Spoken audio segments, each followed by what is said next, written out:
Yay Media Group.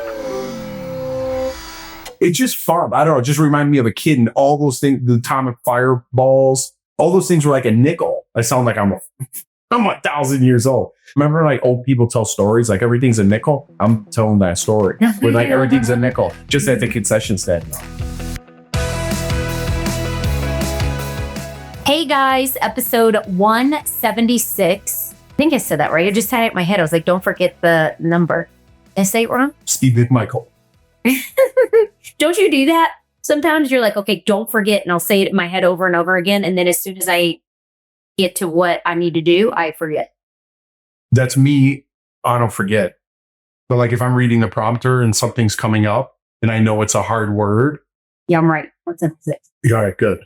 And I know it's a hard word, I'll trip on something before I even get to the hard word. Is it almost because you're nervous? No, because I know it's coming and I'm not really paying attention to the script. I'm kind of just half reading it and I'm waiting for the name to pop up because I've really been working on like names. Mm-hmm.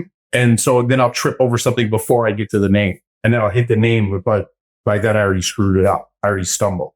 What if somebody tells you their name and then you're like, okay, wait, what is it again? Because you don't want to keep asking them. I've asked them 10 times. Oh, really? Like they'll tell me.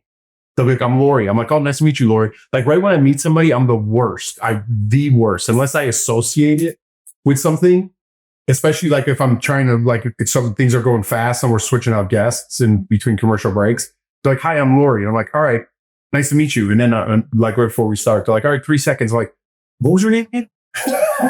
But it's in the script, but you know what I mean? They say when you meet somebody, you're supposed to say it 10 times over in your head and you'll remember it. But I won't. But I am the worst. If we're somewhere and I meet somebody new, I'm like, oh, yeah, nice to meet you. Half the time I'm barely listening what they said their name was. And then by the end of the night, I'm like, hey, guy. Oh, how are you? Yeah. And all the time I know because I forget. So I know when people forget. So they're like, hey, I'm a Jeff. And they're like, oh, no, I knew. Yeah. I know they didn't know. I do the same thing, but I don't get some people get offended. I don't get offended at all. Like I'll tell someone, Jeff, you know, like I've had times. Yeah. But like there's this girl on the show, speaking of saying it 10 times, I say it like I stayed in the office before I go down there. Her name's Nisha Moksha Gundam. Wait, is that for real? Yeah. Her first name's Nisha and her last name's Moksha Gundam. So shout out to Nisha Moksha Gundam. But I said it so many times now because we are on the show and she talks about like e-biking to work and more environmentally friendly ways to get to work. So we've interviewed her a couple times, but now, so now I got it down because I said it so many times in my head. Me, the name. Yeah, but now I like to say it. You know what I mean? It's kind of like you would never be able to say Schwarzenegger unless it was Arnold Schwarzenegger and you heard it 100 times. It was the first time you were reading it. You're like, what? I don't know what that is. I remember when we lived in Santa Monica because I think he lived in Santa Monica. I went to a Soul Cycle class and he was walking. I think he was heading to Soul Cycle, I think. And I saw him because I was like, hey. And then I said, why does he look so familiar? And then it was past. Yeah, I've seen him a couple of times. He rides his bike a lot down in Santa Monica. The big, like, the big tire bikes. Yeah. I've seen him on that a couple of times. Speaking of bikes, today I was picking up the kids from school. And all the kids now ride scooters.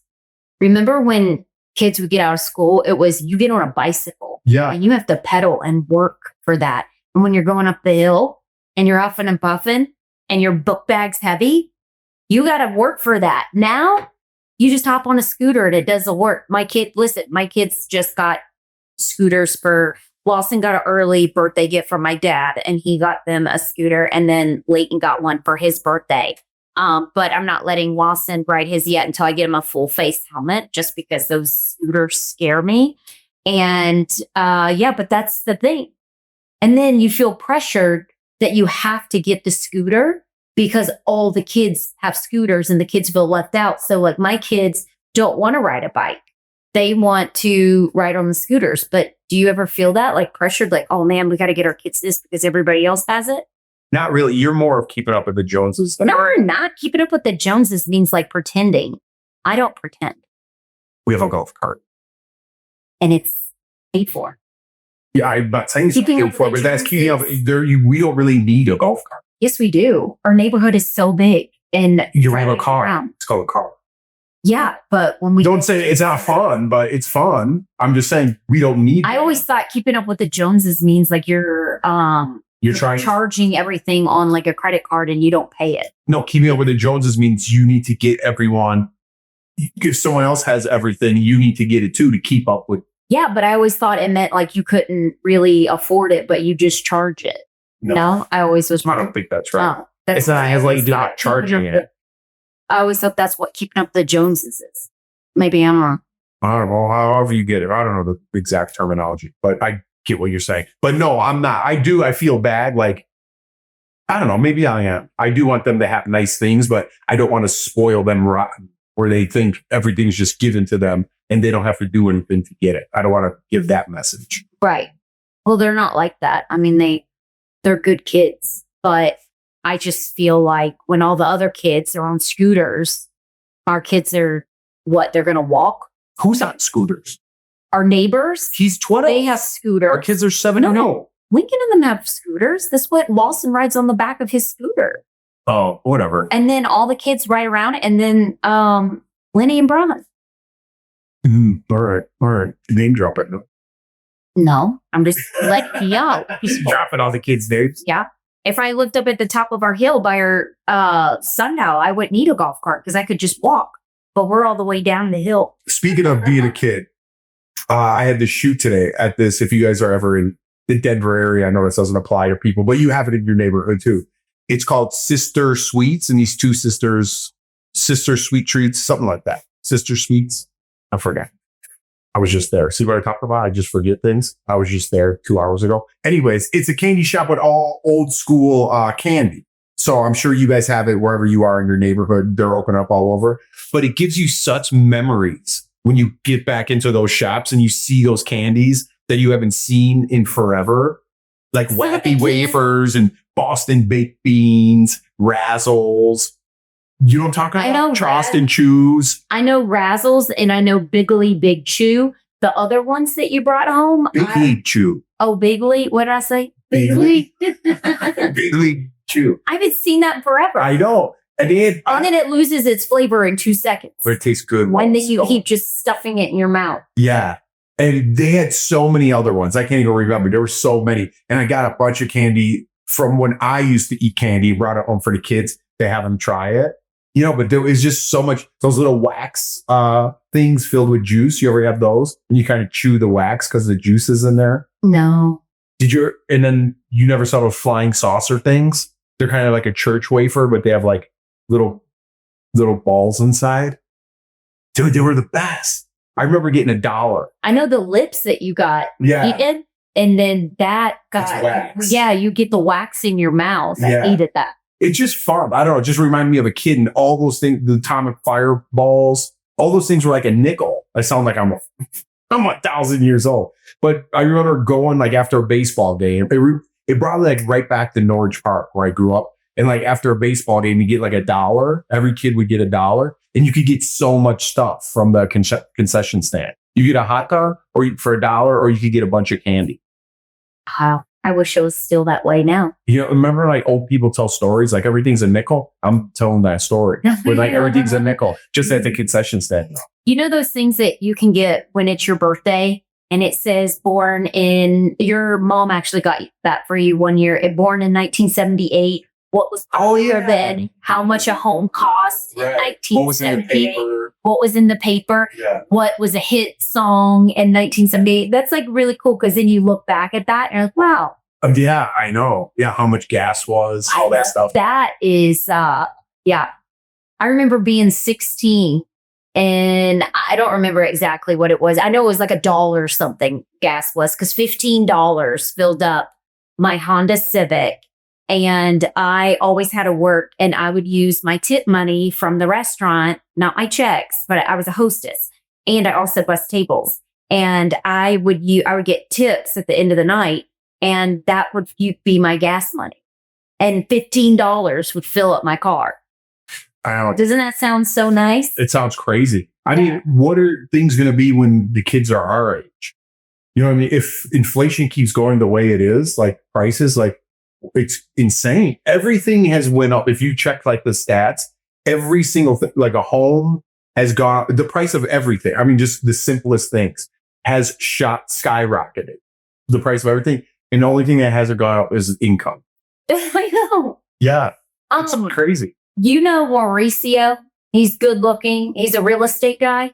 He dated a housewife. Oh, Mauricio from the Netflix show? Oh, yeah. He does have a selling show. Yeah, he owns his own agency. I watched Yes, and his daughters work for him. Yeah. Okay. I think he's my mom. My mom loves Mauricio. She's like, he is so fun. That's the grader guy. Yes. He's a good looking guy. He was on the news talking about how something has to change. He goes, for the first time, like ever, he goes, people who have a normal income, normal life, like they cannot afford houses. No. Because of the interest rates and just everything. Just the even stuff that I see now, like back in Charlotte, I follow some real estate agents and I'm like, that home? Because like when I lived there, I mean, I know it was 16 years ago, but I'm like, that home is that much now? Are you kidding me? It's not even worth that. I know. It's insane. And then if you have to pay off your own college debts. I know. I mean, that's insane. Or if you're paying for your kids' college, which I hope we could do, but at these prices, I never thought I'm like, I remember being a kid and like, oh my God, $1 million? Like, who makes $1 million? That's crazy. Nobody makes $1 million. Now you better make $1 million, not saying per year, but you better get that quick because with school and a house and a car, $1 million goes quick. I didn't realize at college how expensive it was until we were at your brother was paying for your niece's college. I was like, wait, what? It's this much? I was like, it's crazy. Yeah.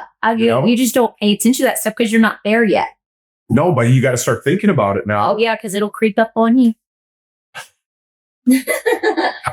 Peeper. We did a story about a leaf peeper. Like, now's a good time to go leaf peeping up in the mountains. In the mountains. And I was interviewing some girl. I kept saying leaf peeper. And I don't know. I kept laughing. I was talking to my Starbucks lady today. Did she say leaf peeper? She didn't say leaf peeper, but she said she was going to go up to Vail and look at the trees and like all the leaves turning. And so call her a leaf peeper when you see tomorrow. I don't know. I told her, I haven't seen you. I thought you left. Me and my friend were talking about it, who loves her as well.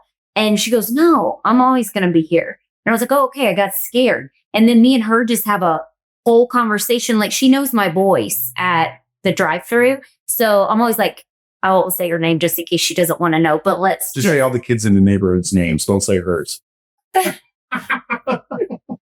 We don't want to interrupt the Starbucks lady. The kids that I said their parents have been on here and they're in our cul-de-sac. It's not like some kids from school. So let's just say Sarah. I'm like, what's up, Sarah? I feel like that's the name we always give. I don't know why. What's up, Sarah? She goes, Jordan, what's going on? And she just knows. And then I'm like, listen, there's like 4 cars behind me now. They're going to hate me because we're just having a conversation. I go, I'll pull up to the window and we'll keep talking. And then I pull up to the window. She's the best. I just love her. She's got 3 daughters. Shout out to Starbucks, Sarah. All right, let's take a break and we'll come back. Okay. You all know we love AG1, and now they came out with AGZ. And Jeff and I are new to AGZ, trying it. It's great for sleep, but we start our mornings with our AG1, with our drinks. I always say this. I do 4 ounces of water, 1 scoop, shake it, put vitamin D3, K2 in there on the go. That keeps me energized, good for my gut health, keeps me good going all day. And then at night, take our AGZ. Yeah.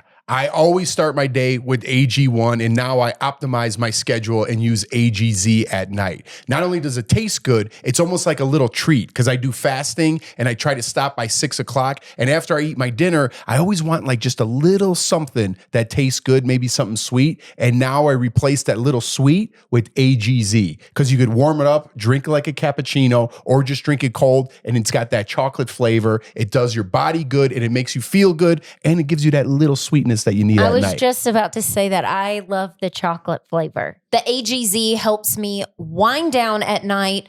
Normally there's a lot going on after the kids get home from school and then homework and dinner and all that stuff.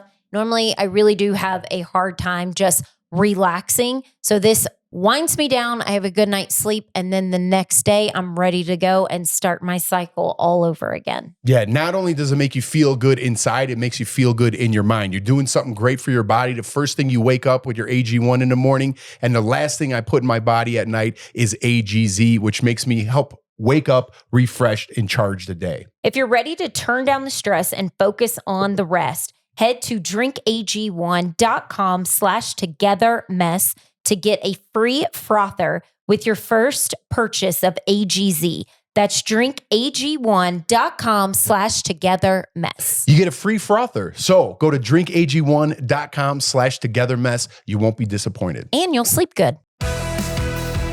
All right, welcome back, Leaf Peepers.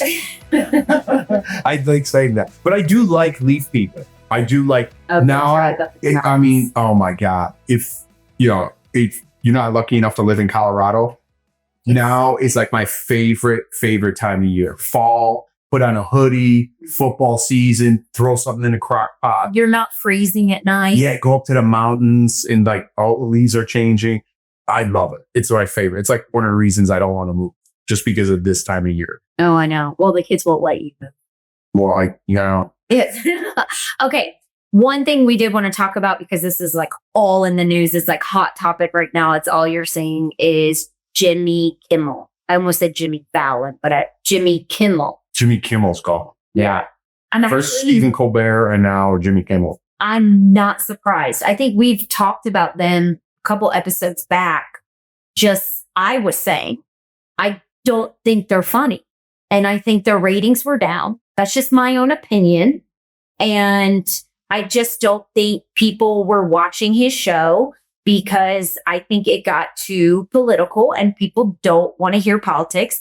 You want to watch late night show and laugh and watch goofy things. You want to see celebrities out of their element, doing funny things, sharing funny stories, hearing things like that, not politics. And I think he got too into politics and it turned people off.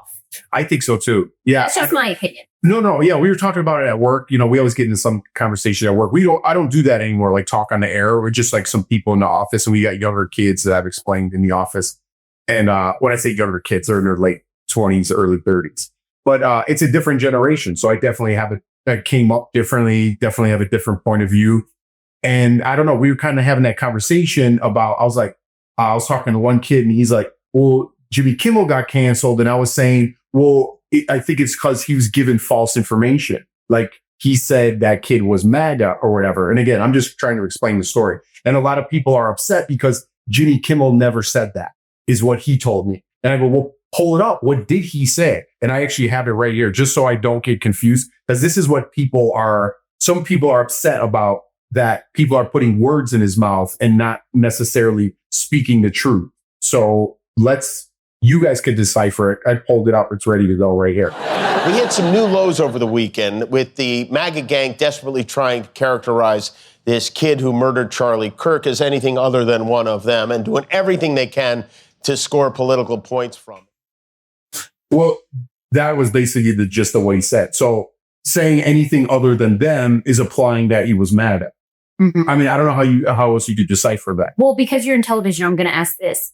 How was he even approved to say that? Doesn't he have people that write for him? Well, I think he said works. I don't think that, but I think part of it is that he was implying that he knew what that kid's political beliefs are. That kid hasn't come out with anything yet. There's insinuations of who he's living with and things like that. I don't want to go far down the rabbit hole that far. That's not what I'm trying to do. And we don't like talking about that. We're just talking about it because it's timely and topical. But to me, that implies that he's saying that kid was MAGA, which we don't know if he was or wasn't. We assume that he wasn't. But I guess that's what the problem comes from. I'm not going to give my opinion on whether he was or wasn't. My thing is, I think it boils down to money.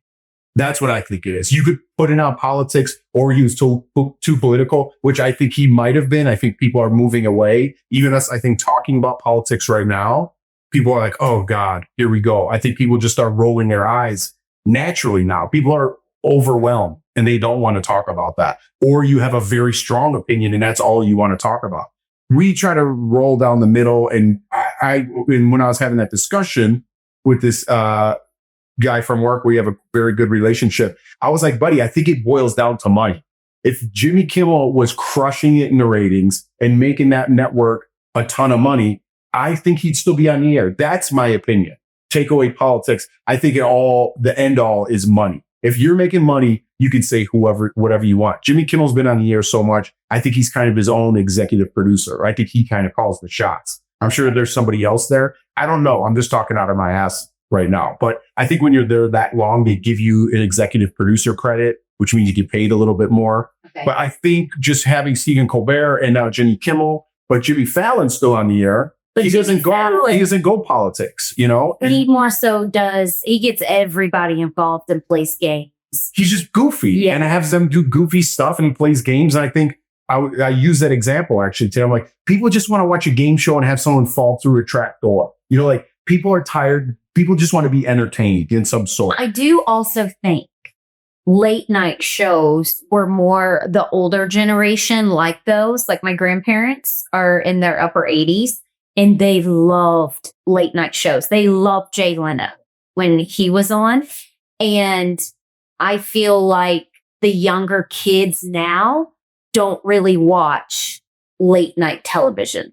Yeah, I don't think so. I think that's another thing. Yeah. And it's late night. Which the ratings are down. So I'm not even saying that because he got political, that's why his ratings are down. I think it's a mixture of both. I think it's a mixture of both. I think people got turned off by him because him and Stephen Colbert were political. Yes. But there is people that like their point of view. So they were getting probably ratings for that. But I think television in general, like you said, the younger generation, they don't watch late night television. Yeah. They don't watch those shows. I think they're on their phones. But everyone wants to blame it on politics. I think it's money.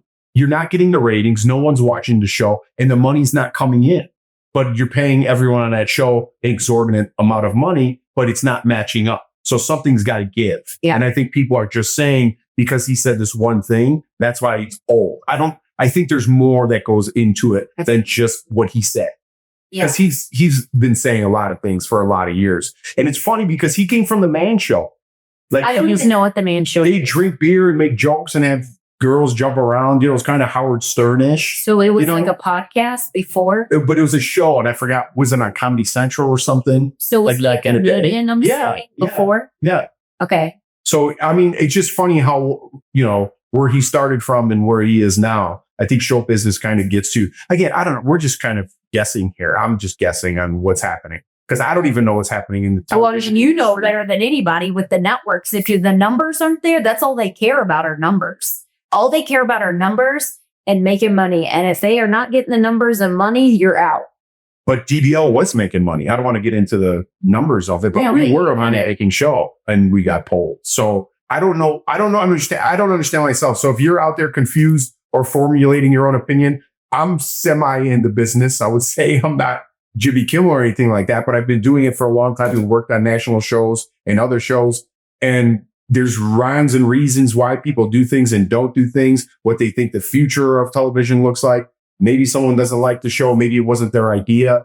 There's all sorts of reasons and factors that go into why a show gets put on the air and why it gets canceled. So I think it's more, the bottom line, I think it's more than just what he said. I think there's a lot more that goes into it. But I think the end all be all is if you're crushing it with numbers and money, you could kind of say whatever you want. That's what I think. I mean, well, Joe Rogan's a podcast, but he's making so much money for Spotify. So they're not going to pull him. He could say whatever he wants. Yeah, but I think if you get to that level, even let the people talk. All these comedians, they won't get hired for like, you know, a lot of them, these comedians, their goal back in the day, speaking of those late night shows, was for comedians to get on like a late night show, right? That was their goal, to do stand up on a late night show, crush it, be invited back, and then have a spinoff with their own sitcom. That's kind of how all those old school sitcoms like Tim Allen, all the comedians that you know from back in the day, they were comedians. And then they did good on Johnny Carson or wherever it was. And if Johnny gave like the green light, you have your own show. You know, like Roseanne Barr, same thing. Was it Johnny Carson pretty much loved by everybody? I think so. I don't know. I don't remember that. I think that was way before me. But I mean, he was show business. Like if you got to Johnny Carson's show, you were in show business. You know, I think Jay Leno had to start there. I don't know the exact people, but that's how you got your start. But now the networks run things that if you say something that's offensive, they could cancel you.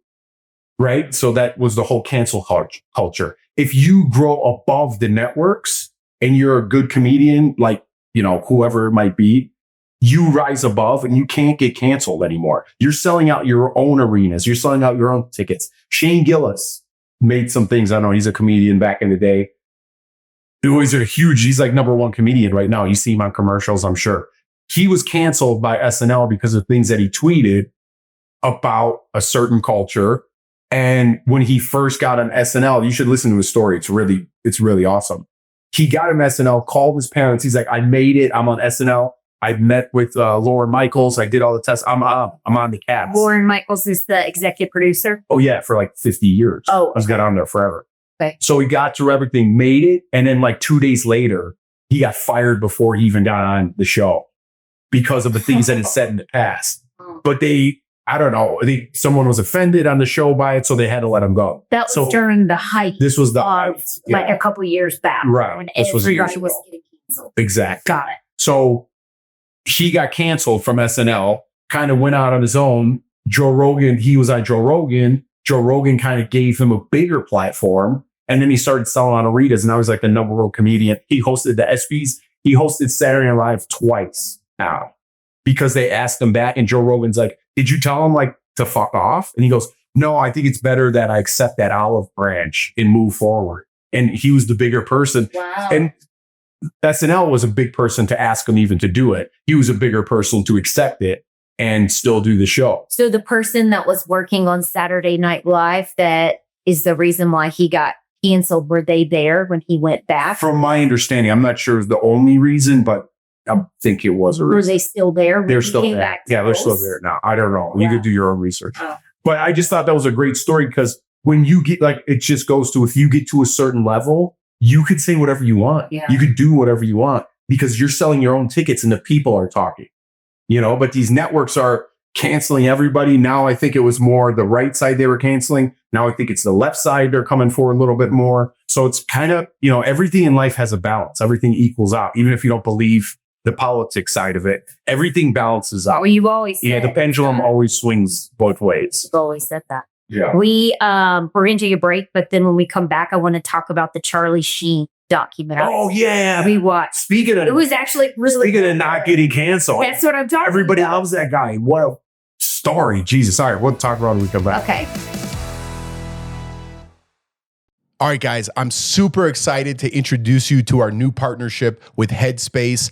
I love it. I just downloaded the app. I listened to it in the sauna the other day. And you guys always hear me talk about how much I love positivity and getting in that right mindset. Well, that's exactly what Headspace does. Even if you're mediocre, amateur, bottom of the basement, this is a great place to start on meditation. Jeff actually called me the other day from work, and I'm not making this up. He goes, oh my gosh, this is amazing. Have you got on the app? This is awesome. Yeah, with everything going on, again, if you're a listener of this podcast, you know everything we've been through in the last year, and getting my mind right is the main goal in this new year moving forward.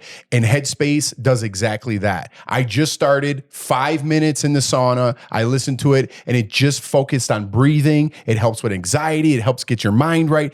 Whatever ails you, for me, I just want to think positivity, think good thoughts, and focus on my breathing. And there's something for everybody in this app. And for me, mine is sleeping, staying asleep, and anxiety.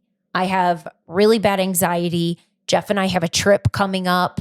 We have a very long flight, and I'm very anxious about it. So I'm going to be using my Headspace on the flight to keep me calm and meditate. Yeah, download it. It's free. You get to pick the person of your choice for your meditations. You get the voice that you like.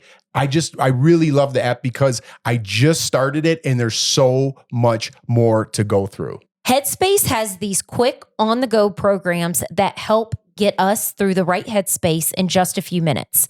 Plus, with over 1,000 hours of mindful exercises it's got the most complete meditation library we've seen. So we can always find something that works for us. Yeah, I'm telling you, it's free to download. And if you use our code, you get 60 days free with the app. So why not download it? Why not give it a try? 60 days free. See if you like it. Change your mindset. Change the way you look at the world. And trust me, you're going to feel better. Get off social media. Get on Headspace. Feel good and mean it when you say it. For a limited time, get Headspace free for 60 days, just like Jeff said. Go to headspace.com/togetherness. That's HEADSPACE.com/togetherness to unlock all of Headspace free for 60 days. Headspace.com/togetherness. Get off of social media and get on Headspace. Welcome back. Okay, so I wanted to talk about Charlie Sheen's documentary on Netflix. Yeah. It was so good. He also wrote a book. He has a book out and the podcast, and he was on Rogan and something else. Like, he's everywhere. He's an interesting guy, to say the least. I don't know how he's not dead. I don't think he knows that. And I was excited to see Sean Penn in the documentary because you never see him.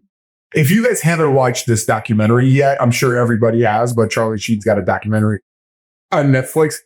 And just his story is so crazy. And I like how he delivers it. I like how he tells the story. I like the stories he shares of his partying days with Nicolas Cage, Sean Penn. There's something, okay, it's so weird to say this, something hot I feel like about Sean Penn, because he's like hard looking and like smokes his ciggies. And something's very cute about him because he's just like does not care. And it's like that classic bad boy, though. Yeah. That's what you like. He's Like the Johnny Rapps. All those guys run together. Like Johnny Depp, Nicolas Cage, because he looks homeless. Sean Penn, Chris Penn. Like, they all ran together when they were young, because they were all in movies together when they were young, too. But while we're watching this, I was telling Jeff, how awesome would it be to be an actor back then and be an actor in Hollywood running around partying with your friends, because there were no phones. People weren't getting canceled. You could do whatever you wanted to. And you just were having fun. Yeah. I mean, I'm sure even he says, I'm sure there were women that were exploited and things like that. But, it's that back then, that's what it was. And he could do no wrong. No. Like Hollywood was his playground. It was literally his playground. And it's just the stories he had, how many movies he was in, how many times, speaking of cancel, he should have been like, not only just from the network, but for his own good. Someone should be like, you need to pump the brakes, buddy. Yeah. And they tried and tried and tried and tried. And he just kept going and going and going, and it's like times have totally changed, but just him talking about it and being so open about it and like being realistic about what he said. Like, listen, I hurt a lot of people with my actions, just the way he talks about it, like makes you want to be on his side and root for him. It's so weird. It is, but it's the way he was delivering it. Like you said, as you're watching it, I mean, I've never partied like that, but I just... Who hacks? No, live to tell.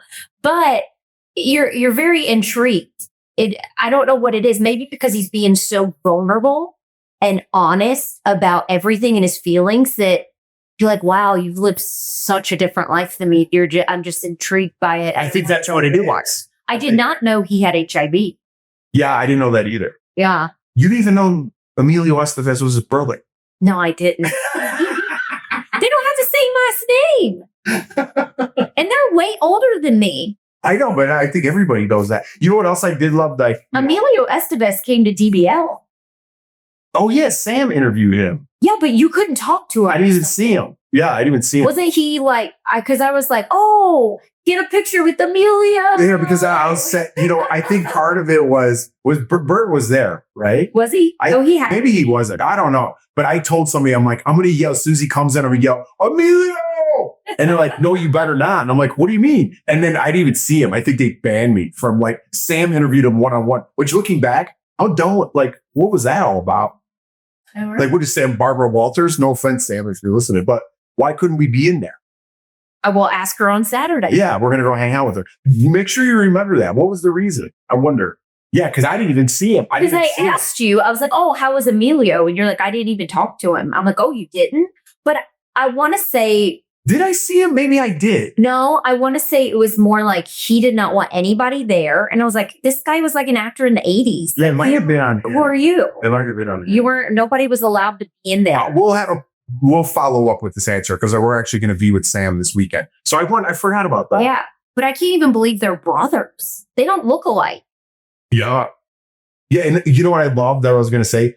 His dad went through some shit too. Yeah. You know, he had his own problems, but how his dad was there all the time, going through, you know, just being there for his son. Cause I think, I don't know what he thinks, but you know, he was doing like, Apocalypse Now, and Charlie Sheen was on that set. And then, you know, he just went through a lot. He grew up in that world, and his dad was going through his own problems. I wonder if his dad, after going through what he went through and then getting sober, kind of felt like I'm the reason he is the way he is, because he saw me and I brought him up through his business. You know, I wonder if like he felt some remorse, which is why he wanted to be there every step of the way. Well, I don't know why. I feel like people in Hollywood that are childhood, like their parents are stars and they are raised there, most of them do end up on drugs. Yeah, I feel like their parents aren't there. It's the nannies that are raising them. Yeah, There was this celebrity nanny that I met, and she was awesome. Loved her. And she worked with some big actors. And she would always, like, I would always ask her questions. She wouldn't tell me everything, but she would say, the ones who are like the most successful and the ones who make the most money were the nicest to her. And then the ones who were successful, but not like owning your own jet successful, were the ones that were mean to her. Like this one family, the wife was like, they were out at dinner and the wife was like, we eat first and then you can eat. To the end? Yeah. And I was like, I'd be like, I quit. But she said the ones who were super rich that had their own jets would be like, oh, you want some lobster? Like she said, they would have lobster. They'd have all this food for her and would make sure she was comfortable. No, why wouldn't you? I don't know why. I don't know if that has money to do with financial status. You're just an ass. No, she was just saying it's like the nicest ones are the most successful. Well, I've heard like, you know, I've heard stories like Johnny Depp. I heard is super nice. I heard he's like the nicest guy. Like he does charity stuff. He goes to Children's Hospital just as Captain Jack Sparrow. Tom Cruise. I know a lot of people have opinions about him. Every single person that I've met Tom Cruise, he shakes every single person when he comes to do something on set. He shakes every single person in the room, whether it's the grip guy, the camera guy, the sound guy. He shakes everybody and goes, "Hi, I'm Tom." And he introduces himself to everybody. That's nice. I had my chance to meet him, but I blew it. You did. I ran. The moment was too big for me. No, but when I was talking to that nanny, going back to that, she was saying like there would be some celebrities that she worked with to be like, oh, me and my kid did this. It would be on a talk show. And she's like, you don't even see your kid. You're never even around, you know? Of course. Yeah, but that's what I'm saying. Like, I feel like Charlie Sheen was like not with it. Sometimes when his dad was, I know on some of the sets he was there, but on others, he was just with his brothers making movies by themselves. And then you're getting into trouble, hanging out with the wrong people. But I mean, that's kind of to be a big star like that. I'm not saying it goes for everybody. I'm just saying in generalities, you got to give up part of your life to give to the business. True. You know, like if you're on set for a year or 6 months, like if it's a big movie that's filming that long, they get them out pretty quick now. But if you're filming overseas or something and wherever, you're not going to be home for your kids. You're not going to be that dad. And you're kind of giving up that part of yourself and you're giving it to the movie business in your career. That could be any career, I guess, if you're a businessman and you travel a lot and you spend a lot of time in Japan or wherever it is, but you're always coming home. You got to give up a piece of yourself, I feel like, to be a big time Hollywood star, which is why I just listened to Chris Pratt. I think I talked about it a couple episodes ago. He seems like the most humble, down to earth guy. And he said now he won't leave to film. He'll take less money and do it his way and film in California, even though the taxes are through the roof and everything's way more expensive. You could go to Toronto and film way easier, just a hop away, or you could go overseas and film even cheaper. But if he does it his way, the movies that he takes, he films around home. So he could be home at the end of the night to be with his kids. Like that guy goes the extra mile, but he's big enough now that he could do that, you know? But if you have bad habits, like Charlie Sheen, you kind of want to get out of here. But I feel like the most humble ones are like Chris Pratt, who struggled to get to the top where he's at. And that's why he appreciates his family so much. Right. It's not all about the money. He'd rather be with his kids, Yeah. but still do what he loves. I respect that. You know, I respect that a lot. Not because he could have whoever he wanted. Yeah, he's just a family guy, and I don't know why he gets shit for it, but I don't know why. I guess that's where we're at today. You know, you have your favorites and reasons why, but I don't know. All right. World's a crazy place. Yeah, shout out Chris Pratt. You can come on anytime you want. So on our little podcast. All right. Well, is that it? That's all we got? Why, you got something else that you want to talk about? No, I just want to talk about Charlie. Keep going. What was your favorite part of the doc? All just hearing about his partying days. My favorite, like real fast. That tiger blood. Oh, I was saying, so I listened to Joe Rogan about that. And if you want, listen to Joe Rogan where he gets that. So that tiger blood Yeah. and winning and stuff, that he was talking to some guy that played baseball. He told the story on Joe Rogan. So go listen to it. And he was talking to some guy that got him. Charlie, me, you, we're different, man. He was on the phone with him like the night before the interview. And he's like, we're different, man. We got tiger blood. You know, we're always winning. People don't know what it is to be us, you know? So he's talking to this guy. He's getting him all fired up. And I guess the reporter said something that he didn't like. This is Charlie's words. Again, go look at it. The reporter said something he didn't like disparaged his ex-wife or called her a name of some sort. And Charlie didn't like that. So he started getting aggressive with the reporter. Oh, with the ABC News. Yeah. reporter. I know That's what that whole thing. about. And then he goes, it just was like a switch. I clicked back in to like talking to this guy. And he goes, I don't know. I just win. I got tiger blood. And he goes, I got it from this guy the night before. He goes, I didn't mean to say that in the interview. That wasn't my intention. He goes, she got me hyped up and he was on drugs, obviously. And it just came out. So that's funny, like the origin of how that came out. But everyone was like, Charlie, like he was out of his mind during that interview and the world embraced him. Well, the guy was saying he would be whatever he was on and then know his lines and still show up. Yeah, man. Now, I never knew. No, my mom liked 2.5 Men. She did watch that. Like 2.5 Men and like Will and Grace. She loved those shows. But I never knew that they did it in front of an audience, a live audience. That's how all those sitcoms were filmed. I didn't know that. Yeah. That would make me even more nervous. No, but you get that energy though. It gives you like that energy, you know? Yeah, I could not do that. Why not? That would just everybody staring at you. And then, I'm not an actress. So I don't know what it's like. But you're rehearsing all week. You don't go out there. You're rehearsing all week and then your live show's on Friday. But like me, if I get nervous about something, it's like I go blank. Yeah, but it's not, I know what you mean because I've done that before. You know, I know what you mean with that. But if you're prepared and know your stuff, it's like, it's different because then once you know it, it's in there and then you could kind of play with it. You know what I'm saying? Yeah. You don't know what I'm saying. No, I do know what you're saying. I do think it says a lot that your ex-wives still talk to you. Like the one called the police on him in Aspen and you just watch the documentary. Yeah, watch the doc. She seems like she's like messed on. What she was, yeah. No, My favorite will end with this is when he had to host that bikini party in I'm going to ruin this story for you guys, but shut it off because we're about to be done anyway. But he was supposed to host this bikini party with Nicolas Cage in Palm Springs. And he just had an intervention. They just brought him to rehab. And he goes, man, I really want to get better, but I really want to go to that party tomorrow. So he wrote a note to the person who was like whoever was there. I don't know what you call them, the orderly. I don't know what you call it. And he goes, I will give you $1 million if I'm not back by 8 a.m. He goes, you can't legally hold me, but I'll give you this. And he goes, I'll see you tomorrow before 8. And she was like, deal.